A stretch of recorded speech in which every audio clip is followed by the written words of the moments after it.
Good evening to all.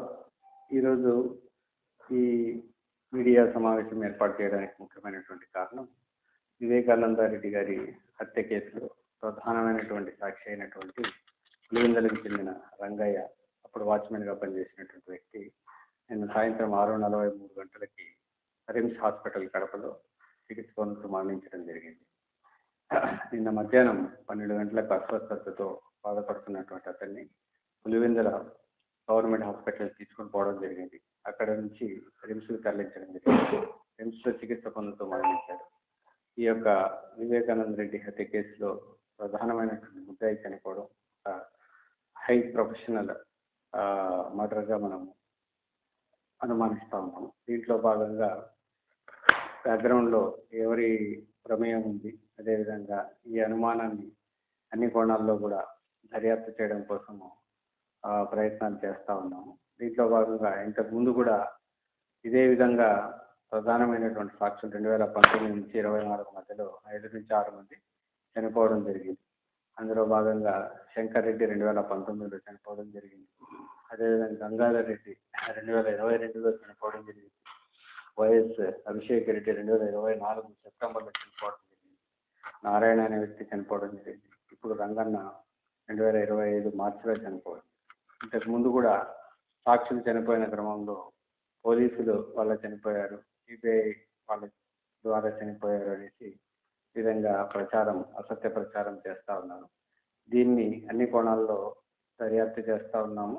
దీని వెనుక ఎవరున్నారు, ఎందుకు ఇలా చేస్తున్నారు, ఆ ప్రధానమైనటువంటి కేసులో భాగంగా దీన్ని కప్పిపుచ్చే ప్రయత్నాలు ఏమైనా జరుగుతున్నాయా అనే అన్ని కోణాల్లో కూడా ఈ కేసుని దర్యాప్తు చేయడం జరుగుతుంది. దీనికోసం ఒక ప్రత్యేకమైనటువంటి టీంని ఏర్పాటు చేయడం జరిగింది.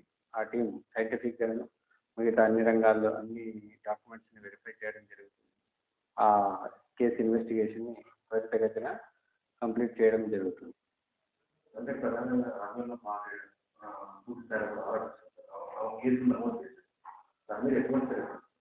ఆమె అనుమానాస్పద కేసు కింద కంప్లైంట్ ఇవ్వడం జరిగింది. ఆమె కేసును బేస్ చేసుకొని అనుమానాస్పద మరణం కింద కేసు రిజిస్టర్ చేయడం జరిగింది. దీంట్లో వాస్తవాలన్నింటినీ కూడా అన్ని సైంటిఫిక్ యాంగిల్స్లో అనాలిసిస్ చేసి స్పెషల్ టీమ్తో అనాలిసిస్ చేసి బయటికి తీసుకురావడానికి ప్రయత్నం చేస్తాం. ఇప్పటి వరకు ఇంకా ఈరోజే పోస్ట్ మార్టం కంప్లీట్ అయింది. దాంట్లో ఉన్నటువంటి రిపోర్టు ఇంకా ఫర్దర్ ఇన్వెస్టిగేషన్ కంటిన్యూ అవుతుంది. దాన్ని క్షుణ్ణంగా మరింత నిశ్చితంగా లోతుగా దర్యాప్తును కంటిన్యూ చేయడం జరుగుతుంది.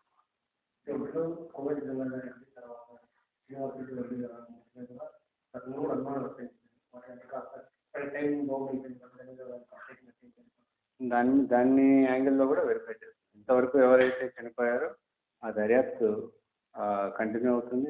వాటికి వీటికి ఉన్నటువంటి సంబంధాలు, ఈ సీక్వెన్స్ ఇవన్నీ కూడా కంటిన్యూ చేయడం జరుగుతుంది ఇన్వెస్టిగేషన్లో భాగంగా. దీని వెనక ఎవరున్నారు, ఎవరైనా ఉన్నారా అన్న ఆల్రెడీ ఆ వివేక హత్య కేసులో ఉన్నటువంటి ముద్దాయిల ప్రమేయం ఏమైనా ఉందా అనే యాంగిల్లో కూడా ఈ కేసుల యొక్క దర్యాప్తు కంటిన్యూ అవుతుంది.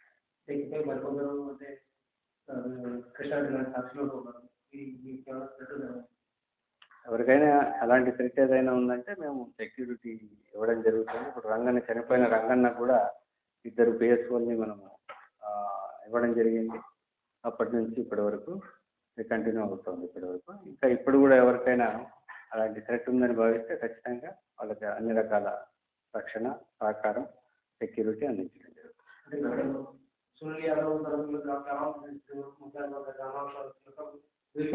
కోణాల్లో కూడా వెరిఫై చేస్తాం.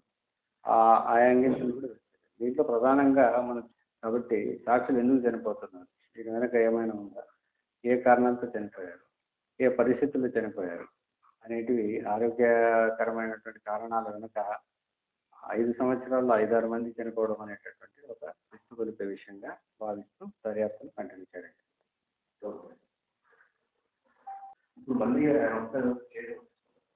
ఆయనకి ఎవరికి థ్రెట్ ఉన్నా కూడా వాళ్ళకు ఖచ్చితంగా ఆ థ్రెట్ని పరిశీలించడం జరుగుతుంది. ఆ థ్రెట్కి అనుగుణంగా వాళ్ళకు రక్షణ కల్పించే విధంగా మేము ప్రయత్నం చేస్తాం. ఆ థ్రెట్ని అసెస్ చేస్తాం, అనాలిసిస్